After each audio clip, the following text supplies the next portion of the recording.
Alright guys, welcome back to the channel, and today we are doing episode 4 or 5, depending on how I split this up, of our ban list discussion series. I am joined by Ryan, good friend. You can see his YouTube channel and all the details down in the description below, so I definitely recommend checking him out after you watch this video, of course.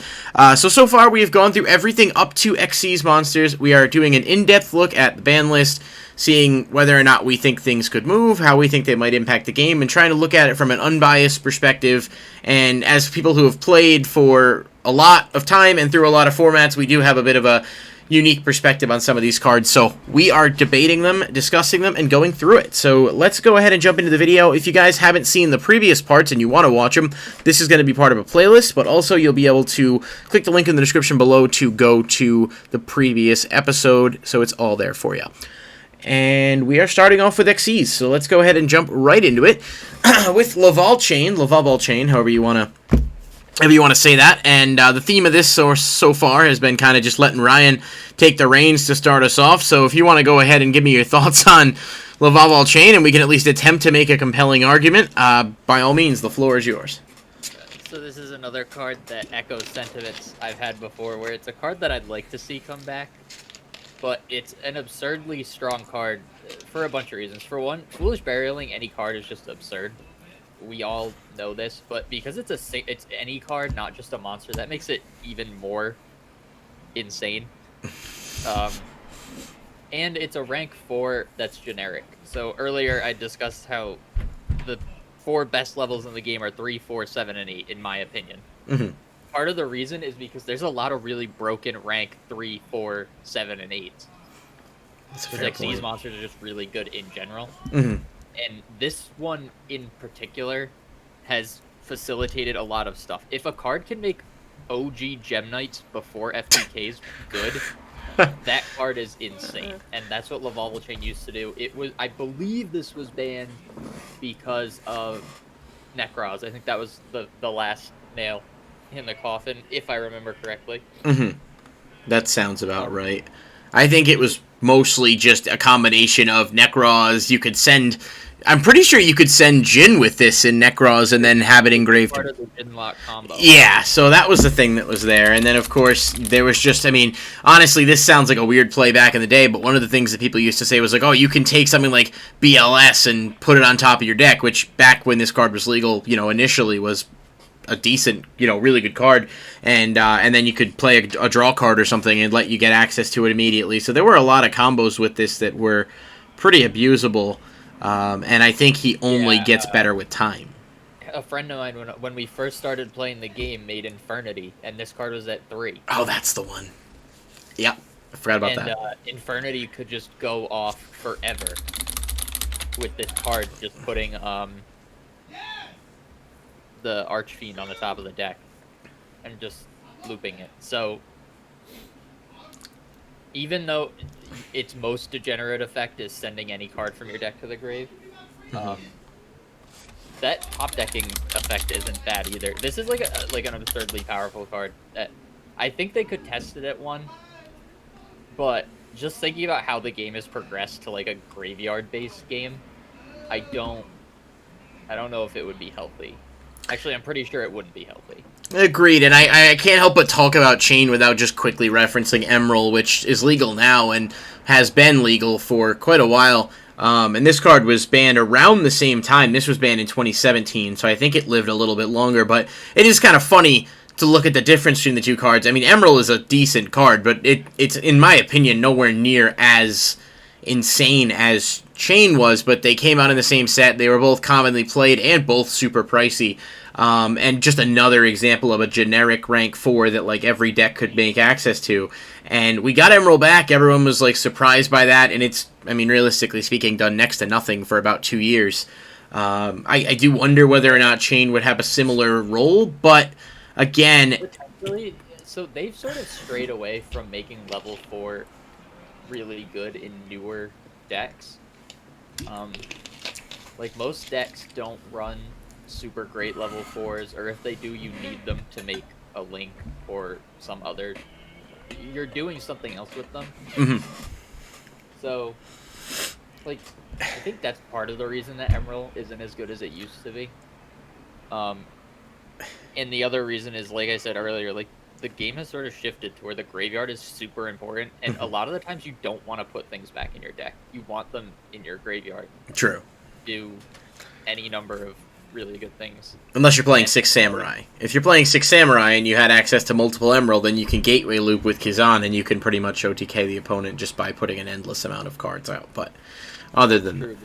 That's also Six Samurai, so... I mean, if anyone remembers, fucking Six Samurai was broken back in the day with Gateway. I think Gateway might... I don't even know. Gateway might still be at 1. I'm not even sure if it's at 3 or if it's at 1. We'll find out when we get to the spell. I suppose that's true when we get to the limited section of the list, which will be a little bit. But yeah, so ultimately, we taking a flyer on Chain, or are we leaving him at 0 with the possibility that if he did come off, it maybe would be okay, but it's...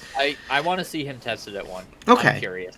All right, fair enough. Well, speaking of curious, that's the replacement that people, you know, the closest thing we have is that Lightsworn link, and Yeah. I mean, the only problem with it is that the game's reliance on the graveyard essentially makes his effect a Rhoda. Like, it's almost like detach material, add a card from your deck to your hand. Like, I know that's not what it does, but so many decks have so many cards that either activate in grave, search something from grave, or self-revive, that it's basically like you're getting whatever you need with him and being able to resolve it. And that is kind of problematic. Or alternatively, you're sending something to the grave that then adds something to your hand. Like, Phantom Knights would love this card, even though yes. they would find a way to make this card in their deck. Like... Well, I was going to say, with Breaksword, he can revive them and then make them level 4s, but you have to summon Dark, so, I don't know, maybe there's some restriction there. With like, because you play some of the Raid Raptor cards now, like, you can with the Raid Raptor cards, you could rank up into it with one of their spells, like... That's true. Overall, it's a solid, yeah, I mean, you'd find a way to make him. You're going to go out of your way to find a way to make him, I think, if he's that valuable. Yeah, Alright, I mean, I can get on board with Chain to 1 and see what happens. I mean, I do think it would end up unfortunate. See, the only deck that worries me that's active right now is Zodiac, right? Like the Zodiac Tri-Brigade hybrids or whatever, but, like, I don't know, man. Like, that deck doesn't need extra, like, resource to come back to its heyday. That's not... That card isn't going to be what... Zoo is missing their very key piece, which is Broad Bowl, which we'll get to. True. Very shortly, actually. So, alright, I can go to 1 on Chain. That's fine. I'm with you on this. You've sort of convinced me. And again, in one of the previous episodes, someone commented on one of the videos that we did talking about the Fiber Jar and Cyber Jar discussion that we had, which was in-depth, and I definitely recommend you guys go check that episode out. But this gentleman said that all of the Jar cards could come to 3, with Book of Teu staying exactly where it is and not being hit or anything, and that it wouldn't have an impact on the game. So I can take precedence in knowing that even if we are supporting Chain to 1, it's not the worst Yu-Gi-Oh opinion out there right now. That's my opinion on that. Alright, Invoker. I'll take this one. This card has been banned twice, right? It was banned, unbanned, and then banned again, I believe. I don't remember the exact timeline for him, but I do believe he was banned twice, or maybe limited. I'll have to look on that when you're chatting a little bit. But I don't know. I think this card is okay at 1. It's obviously unfortunate that like it is not a hard once per turn. So if you can return him to the extra deck or find other ways to use him, but special summon a level 4 Earth Warrior or Beast Warrior from the deck, that's a decent target range. I guess it could help like War Rocks. Or, you know, Medalche obviously is the first thing that comes to mind for me, but I think even with Zodiac or other stuff, you know, this card is going to be really powerful. But he's been banned for a while, and, I don't know, I mean, 2 level 3 monsters, it's not the most common typing that you see right now with level 3s, and I guess you'd have to play, like, Tour Guide or Terratop or something to really kind of push that out. What do you think? Where are you at on Invoker? I don't want this card coming off the list, which is weird coming off of me saying Lavalval Chain would be cool. There's a few problems with this card. The first problem being it's technically generic. So you can make it with any 2 level 3s. You mentioned Tour Guide, you mentioned Terratop. They've been putting out a lot of support recently for just like random level 3 support, like Psychic Wielder can just summon itself when there's another level 3. There's a lot of cards out there that would make this card super easy to play. Mm-hmm. And then some of the cards that it pulls out of the deck are really insane. So for example, any deck that can just like make a rank 3 with like minimal resources can make a Dryden and then make their entire board afterwards because of this card. Because this card can just pull like you could literally play one of this, one Dryden, and then one Whiptail in your deck, and that would be enough of like a small Zodiac engine, quote unquote, where like any deck that can make rank 3s will just like make a Dryden and then go on with their plays doing other things. Like if this card was legal, I really like playing Phantom Knights. I would tech this into Phantom Knights because having a Dryden on top of what you already do would be really good. And it's super easy to make this in a way where the card you detach is going to get you further into your plays anyway. So like this I don't like this one. Okay. I think it has the potential to go a little too deep. There's definitely a lot of other examples that aren't Zodiac that my knowledge of the card pool isn't wide enough to think of. But yeah, this card is a little problematic. There's probably some Goki cards that it can pull from the deck. I'm pretty sure that was what got it banned. The second time was Goki. Yeah, I'm gonna say no. Okay. Yeah, I mean, I'm with you kind of in the sense that I agree with a lot of your points. I do think that, like, yeah, Goki is I was actually, while you were chatting, looking at the historical ban list archives, which is a really neat site I didn't know existed until about maybe 10 minutes ago. But basically, it lets you look at historical ban lists. The only thing they don't have, unfortunately, is like you can type in the name of a card and see when it was on the list. But it's still really cool, and anyone that is curious about that, they seem like a relatively new site, but YuGiOh banlistarchives.com is the site. I don't have any affiliation with them, but the dude went through and made it on his own, and it is a really useful tool. It's been banned for about 3 years, and it looks like the initial kind of banning of it came right around Prime Goki time. But there were people calling for it to be banned before that. I definitely do not want to see Goki come back to any sort of prevalence. But I think there's a couple of other banned XCs that do similar things to what Invoker does, and I'm going to argue for those when we get to them. So, you know, just trying to at least be relatively consistent in my arguments. It does have a large pool, but I would be okay with it coming back to 1 and kind of trying it out and seeing what type of impact it would have here. So my thing, though, is like some of those other cards that just pull things from the deck have like a relative cost. This card has no cost. You detach, which is in most cases going to be good for you. That's Whereas we'll get to another one, I believe Zen Mighty has to tribute a card, right? I'm not sure, but we'll get to him shortly. Let's jump off of this one for now and go over to what should be an effortless one.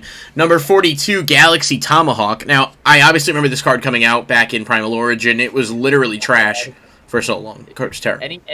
It's the same reasoning as Gofu and Steam the Cloak and Dandelion and any other card that makes a bunch of tokens. It's especially an XD's monster. This thing can summon 5 tokens because you can play it in the extra monster zone. Yep. And then you can just go off. So no. And also, it's not a hard once per turn. So again, you could kind of loop it and just it's a real easy no. Go off. Yep. So I'm a no on that as well.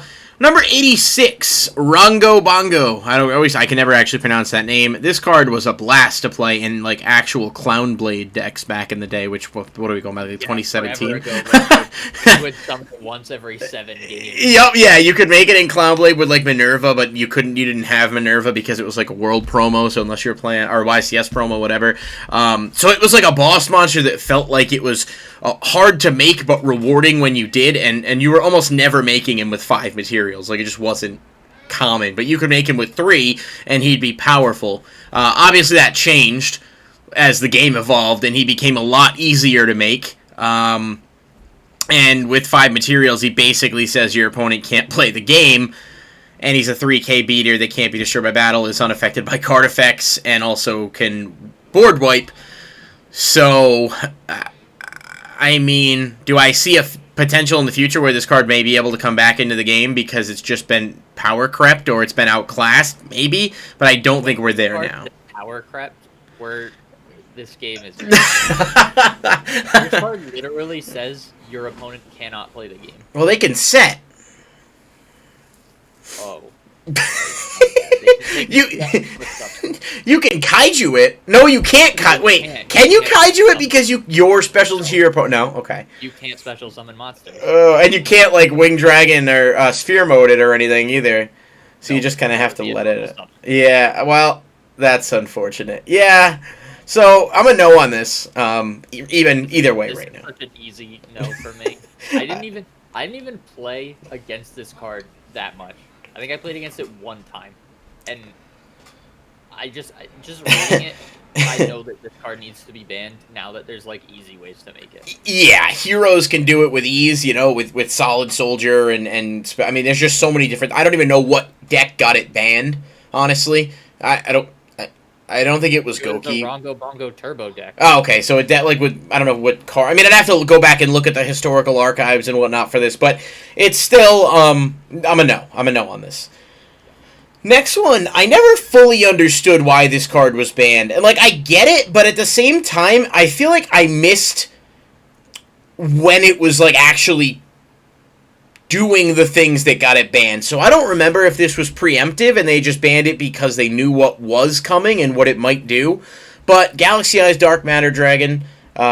you can cheat it out by using a Galaxy Eyes Xyz. When it's Xyz summoned, you send 3 dragons with different names from your deck to the graveyard. So obviously, that is super powerful, especially considering how easy it is to summon. I just don't remember, honestly, what it was that triggered its ban. So, if I remember correctly, when this card released, the Dragon Rulers were all still at 1. And they could cheat this thing out. Mm-hmm. And... I don't know. It's like an absurdly strong effect to banish 9 monsters from your opponent's deck, and you were able to do that pretty effectively. Yeah. So I just did a quick look. So the reason that it was actually banned here was because of a combo with Arcbrave Dragon and Amorphage Goliath. So basically, you would send Arcbrave, revive Goliath, and then your opponent could not special from their extra deck, and that was only 2 of the 3 monsters that you could send. So it was basically to stop, like, ridiculous locks that your opponent weren't able to play with. It also seems like a lot of people were sort of uncertain, because when I looked up why it was banned, there's like 10 Reddit posts asking the same question, so at least I don't feel as bad not knowing. Yeah. I think I might have been a little out of the game on this one. Yeah, 2018. Came out, and this card was like terrifying. Yep, and everyone picked it up. It was like a penny stock that people grabbed, but it was never actually used, and I guess it must have been that straw that kind of broke the camel's back. I still think he's really strong, particularly because he has 0 restrictions on how many times you can summon him in a turn. So, like, theoretically, if you're playing something that can spam rank 8s or, I think, maybe even 7s. So we discussed how the Volval Chain sending 1 card from your deck to the graveyard is really good. Mm-hmm. This thing is super easy to make. Yep. And it sends 3. Like, they have to be dragons.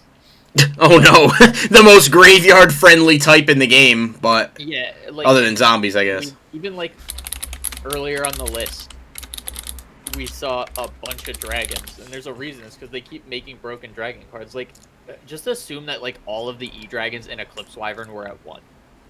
You could just send 2 E-Dragons and Eclipse Wyvern, and then banish a card from your deck, and then summon one of the E-Dragons and banish Eclipse Wyvern and add that monster to your hand.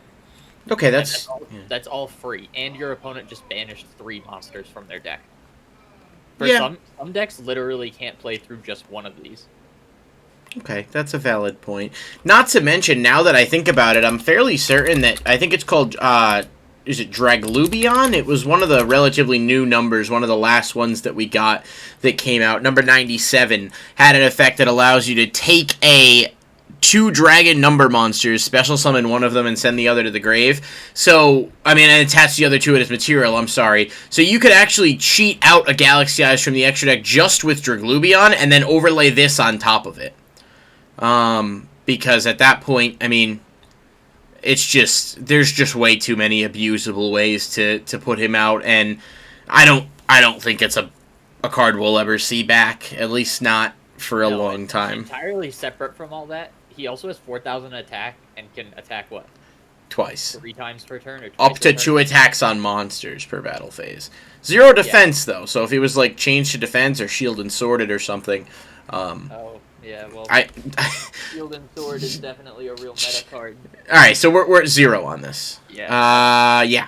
Number S0, Utopic Zexel. I don't think we need to talk about this. I'm going to say very easily, Numeron cards came out, made it broken, the combo was effortless, and your opponent couldn't play the game unless they opened droplets. Yeah. So this card was super free, and it forced a response. I personally never really had much of a problem dealing with it, because I've always been a fan of Gamma, and it was really funny when they would try to stop you from playing the game, and they gave you 2 monsters for free instead.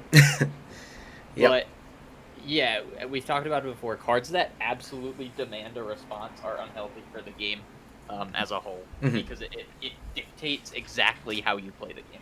Yeah, and it's basically like, it's not like Max C where it's like you might have to respond, how deep do I want to go? This is, I have to respond or I lose. And I'll tell you, just from experience from playing the Numeron deck for a bit on Dueling Book and stuff, obviously all of that stuff came out when we didn't have like official tournaments to go to.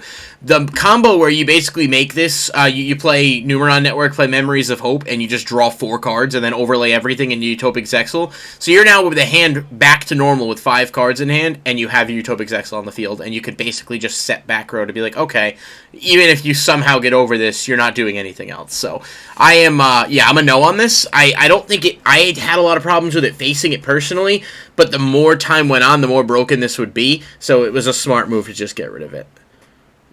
I don't see this card seeing the light of day for a while.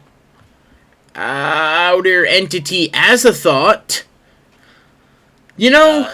that's another no. You know, I never fully grasped why this was banned, so I know it had to do with the combo where you'd basically rank up magic with the Phantom Knight spell, summon it, and then your opponent can't activate monster effects for the rest of the turn, so you'd make it during their turn, shut them out of monster effects. Its second effect with needing a fusion of Synchro and an Xyz, I don't think you're really pulling that off all that often, so I don't think that had anything to do with why it got hit, but,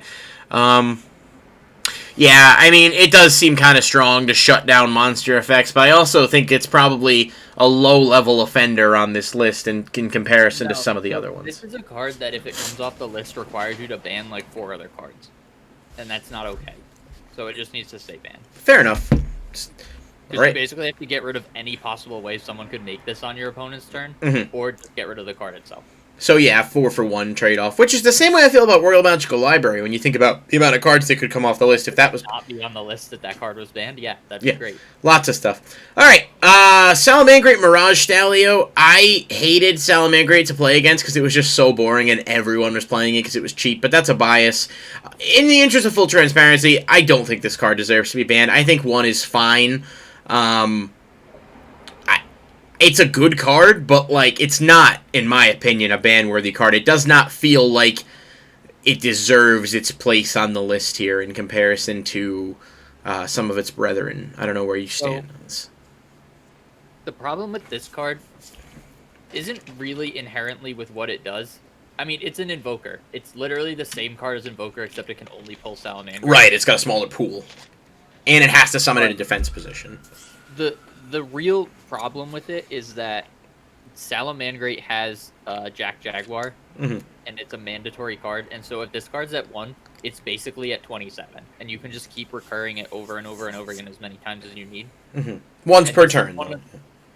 That's fantastic. I'm just putting it out there because Invoker does not have that once per turn, like per copy or anything. This is a... It doesn't matter because Salamandra only needs to summon a monster from deck for free once per turn.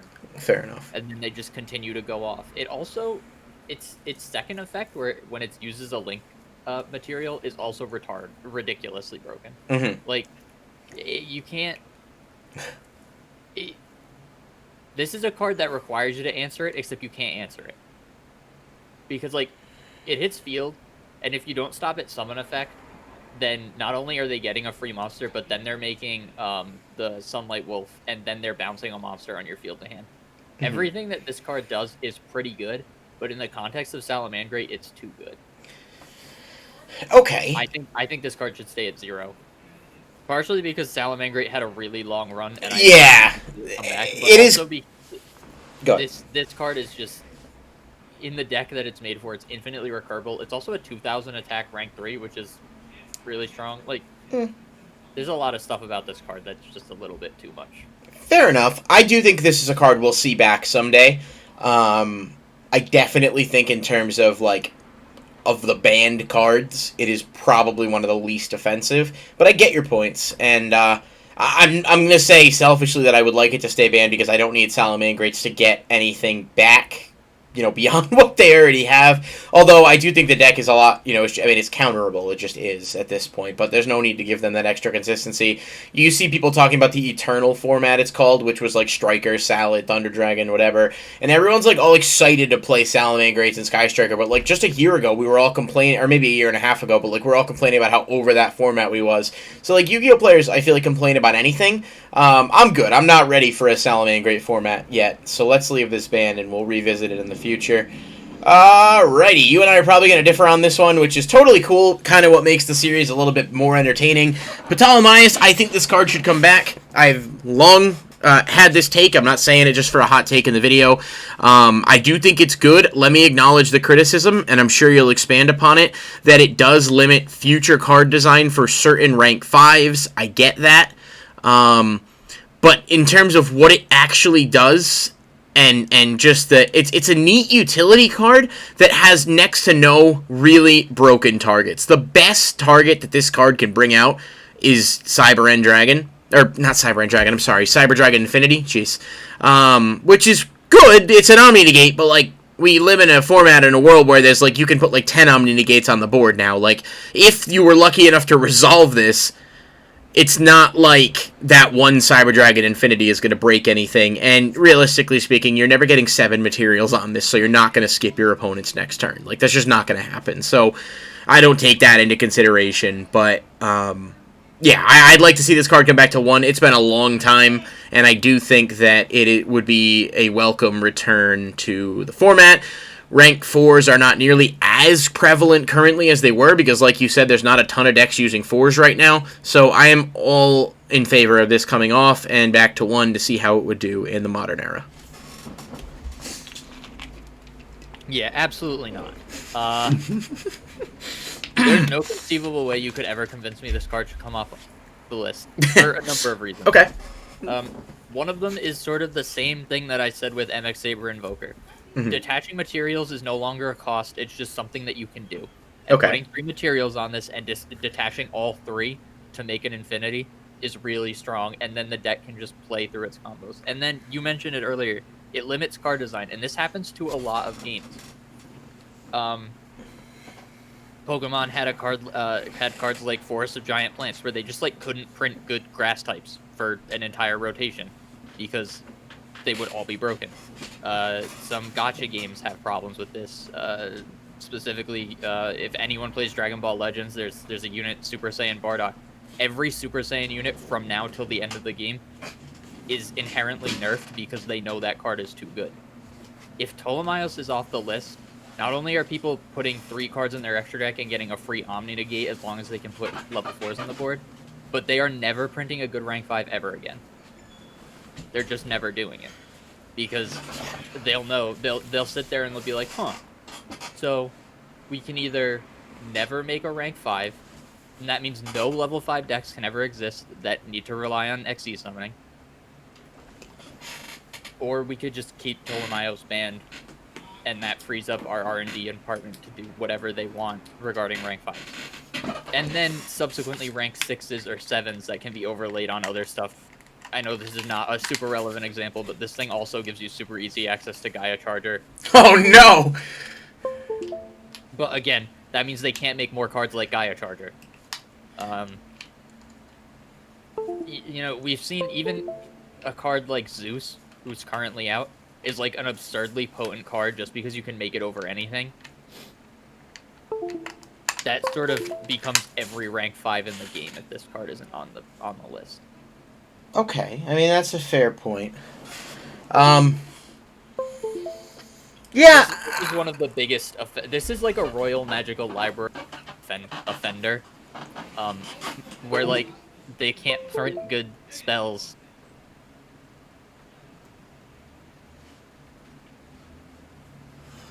Royal Magical Library isn't on the list. It's sort of the same concept, except obviously a rank 5 pool is currently way less oppressive than all of the spells. But yeah, you're not bringing out much that's going to do this. And let's not forget that there's decks like Dogmatica that can hit the extra deck before you even have a chance to resolve this, plus Extravagance, which is just another card that like may randomly banish this. Like, I don't know, there seems to be some countermeasures. I'm steadfast on this take about giving this card another chance. If it were to come back and it were to be broken, then I would very much be like, yeah, I was wrong. But at the same time, I have argued this for a couple of years now, and I just think we're at a point where this card would not make much of an impact upon being restored to the game, except in like niche decks. You'd see a real resurgence of decks just finding ways to play more rank 4s. Which wouldn't be the worst thing, would it? I mean, it would diversify. Again, yeah, your whole point about card design is the one thing that keeps me like, yeah, that sucks. But at the same time, like, when's the last time they've even made a rank 5? And, like, like, I don't know, it just feels like... They made a whole deck of them, in that, deck building pack. The trains, or not the trains, like, the construction... vehicles. Oh, Infinitrack. Well, okay. So, I mean, if Infinitrack is what we're getting with no restrictions, I don't think this coming off the list is that big of a deal. Agree to disagree. Agree to disagree. I say 1, you say 0. I mean, I would definitely not argue for anything more than also, 1. I'd have to look at, what does Bamboozling Shadow do? It's a rank 3. Okay, what does Bamboozling Shadow do? Oh, does so... that make Rotom Totem really broken? So, Bamboozling Gossip Shadow, I believe, is if your opponent activates a monster effect, you detach all materials from it, negate that effect, and return it to the hand or something. It's 2 level 3 monsters. I don't know, it's something similar to that. I have some somewhere, and I'm just not sure. But this can't make 3s, right? It can only make things... That's not why I'm bringing it up. Oh, okay. Alright. Move on, I'm gonna look it up. Yeah, Calamities. Do we need to discuss this one? No. No. Okay. Yeah, no. This card is one of the most disgusting examples of offensive card design. It's stupid. It's not good. I don't want it. Leave it banned. It took too long. Okay, next. Windup Carrier Zen Mighty. This card has been on the ban list since 2014, I believe, or late 2013. This card, I don't care what anyone says, deserves another chance. I know that it suffers from what you said about Mirage Stalio, but we're comparing Windups to fucking Salamandrates, and Windups in their heyday were great, but none of their effects are even that great anymore. I think this card has been banned forever, and it's one of the most frustrating things because it feels like it's a solely fear-based thing. It's like, I'm not saying put it to 3, because it is super abusable and loopable, but, like, to 1? I think that this card deserves a chance to come back, and it would just make me happy, and it would make my friend Steve happy, and it would just be nice to see this card get a chance to be alive in the game again. Yeah, so Windups in today's meta just don't really have a chance to function, because, like, any hand trap in the game can stop them from playing. So I don't particularly mind this coming to 1. I do kind of feel like if this card is going to come off the list, though, Windup Hunter needs to go away. Because if you don't open a hand trap, and they have this and Hunter, then you're getting hand looped, and you lost. That is true. Well, I don't mean to interrupt you, but let me just remember, when this card was legal, the only hand trap we had to stop it was Valor. Now we have Ash, Nibiru, Ogre, Gamma, and Impermanence. That is 15 cards total that can stop this. So while before it was like, oh god, if I don't open a Valor, I'm getting hand looped, now it's like, I don't know, fucking half the meta-defining cards can fuck this thing. Yeah, I'd be interested in seeing this one come off. I've seen what Windups are capable of doing, and you mentioned that their cards really aren't that good, and that's just wrong. Windup Magician and Windup Rat are absurd cards still. Rat's the revival, right? Yeah. Yeah, Rat revives, and then Magician summons from the deck. And then Shark is a super easy way to proc Magician's effect. So the deck has like a lot of ways to do a lot of things, and they can abuse. They have a link now, which is pretty good for them. If this card came to 1, I don't think I'd be super surprised if Windups became like a solid tier 2 option, something like that. They're easily stoppable, but if you don't stop them, they're like, they're ripping you apart. They just do too much stuff. It's a little insane. Factory back in the day, dude. Shark. I remember when Shark came out and it was so broken and you could just do the obnoxious combos. This is actually a deck that could abuse MX Saber Invoker. That is true. Yeah, with the warrior out. What is it? Windup Warrior, I think. Yeah, I don't like the argument that counterability means a card is balanced, and so just before I get a comment saying that, I want to clarify. But at the time, if you had Zenmighty and they Veilered you, you lost. That was pretty much it. There was no Call by the Grave. Unless you had a monster. No, it was banned at the time. So you more or less lost. It was very hard to rebound from that play. Now it's so much more expansive. Like, most decks play at least some combination of those hand traps, and this is not going to be able to just freely roam on a 3 out of 40 chance your opponent opens a hand trap. Like, I just think it's not nearly as powerful as it once was. Plus, like, it's a cool card. Like, it's been almost 10 years since this card got banned. I think it deserves a chance to come back. Okay, we got 2 more. Zodiac Broad Bull. I didn't play this format, so I can't really comment on this too much. But I will say, it seems really dumb, because it's literally a tanky, and it's effortless to summon, and Zeus exists, so I don't particularly like the idea of giving Zodiac even more resources, but you played the format, so I'll let you handle this one. Yeah, this is a hard no for me. Okay. You already said everything. It does everything, and you can also make it by normal summoning 1 monster. Using 1 Zodiac. Yeah. Oh. No for me. Oh yeah, you can just use the regular Zoo. Yeah, oh, that's kind of dumb. You can summon it over any Zodiac monster, and then if you take a real close look at its effects, it's not a hard one to return. So you could make it over Zodiac, get yourself 2 materials, make it the real way, and then search another card. This card was part of the reason, the way that you would loop Norden with Lunalight Black Sheep and the false fusion spell, or whatever it was called, false polymerization. I don't remember. So you would make this card by detaching, and then you would detach a Rapier, and then you would search Black Sheep, and then you would search the spell, and then you would detach another card, and you would summon another Rapier, and then you would make a second one, and then you would go, and then you would make a Norden, which would bring back Rapier, and then you could just keep making things. Okay, so we're in agreement at 0 here, but if it ever did come off the list, it seems like it would have to be hard capped at 1, at the absolute most.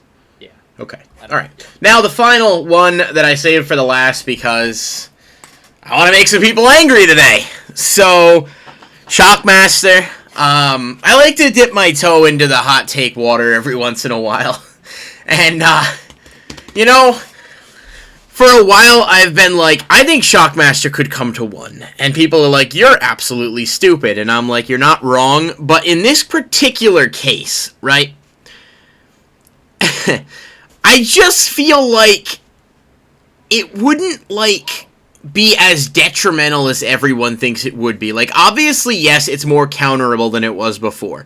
That is not a good justification to bring the card back. However, if you really look at it, it can be responded to. And then, if it's at 1, you can't make multiple shocks and lock them out of everything. So there's a lot of, logic and thinking that has to go into, effectively using this. The argument that I think Ryan's going to make is going to be it's not just shock either. It's that you put him on the board in addition to another Omni Negate so that whatever you don't shut off with his effect, you can just negate with other things. But let's remember, you are also restricted by whatever it is you declare as well. So I think that enough time has passed that we could maybe reintegrate this fella and see what he would do. Needing 3 level 4 monsters, which isn't, the easiest thing to do, but not super hard either. It's probably a bad take, but I'm kind of committed to it at this point, in the sense that, Snatch Steal was fun, unlock the shock. I don't know, if you guys agree with this decision, post down in the comments below using the hashtag unlock the shock, because Ryan's going to rip me to shreds now, so I'm going to go ahead and turn this one over to him, but I say bring it to 1, let's see what happens. So, no. There's a bunch of reasons why. No. Yeah, okay. One of the biggest reasons is that you can, if you have the ability to read, Yeah. you can read the card. And I feel like that should be enough to tell you that you shouldn't bring this card back. Again, I've discussed numerous times how rank 4 and level 4s are absurd. Rungo Bongo was banned because you could get it with 5 materials and do stuff. Well, guess what? Gossip Shadow can put materials on any number monster. So you could theoretically extend the life of Shockmaster past the 3 turns if for some reason you hadn't beaten your opponent in 3 turns with this. It's also not a hard once per turn. Yes, it is. Oh, well, no, it's not. But you're not. I'm not saying put it to 3. How are you going to recycle it? So if you only have 1, we live in an era of link monsters where you could link it away and then bring it back and like give it a material with Gossip Shadow and do it again and still shock block your opponent. You talked about how like you can respond to it, but the only like relevant way to stop this card is Gamma. No, impermanence. Gamma and Imperm. And Ash, or not Ash. I'm sorry. God. Forbidden Droplets. Sorry, Droplets. Okay, you can't play that on my first turn. No, that's true. If you're making a first turn shock, but just getting to shock puts you in Nibiru range. So, like, no, it doesn't. Yes, it does. 1, 2, 3 monsters. Shock would be the 4th. Okay, Nibiru is 5. Right, that's why I said range. It puts you in Nibiru range. You're close. You make Shockmaster, and then you just say monsters. And then you can't activate Nibiru, and then you go off.